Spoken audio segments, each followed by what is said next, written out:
is Steven from Waterproof Solutions. Thanks for having me out to the Wind Creek property. What we're at is a cast-in-place foundation, which is poured concrete between two forms.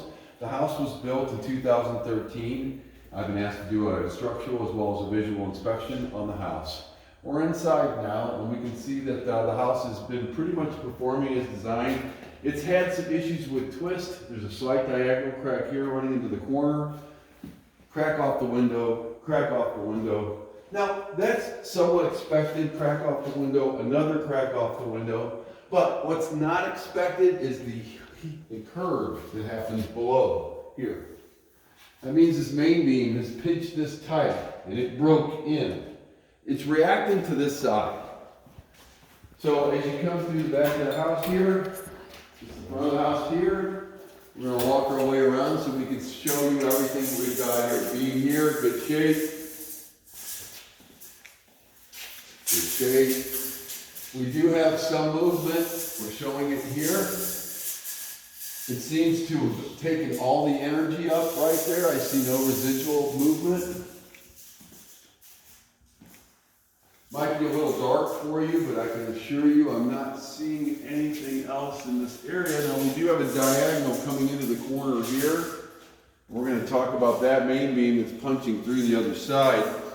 Now we can't open this pit here, but what I'm seeing is kind of a cove plate showing.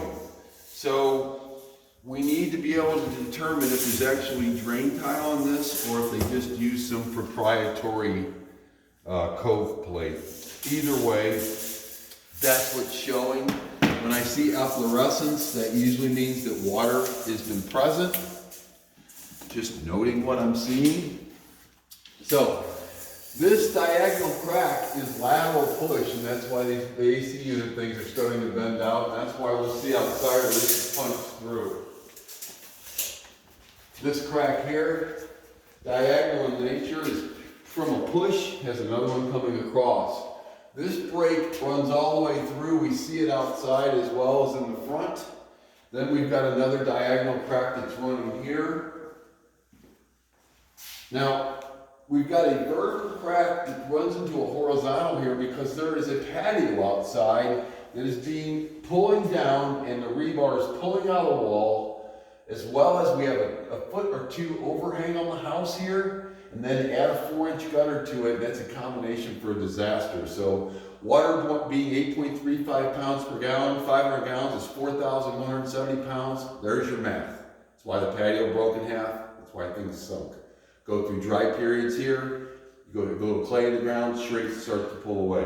Now, the house has been here for 9 years. It should have settled out by now, and we should be able to pretty much understand that. So as we move over here, this is what's called a buttress.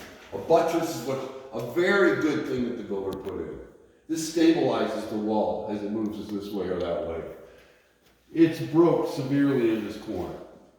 That's from hinging here. These things should be fixed with carbon after the patio is replaced and after the gutters are done.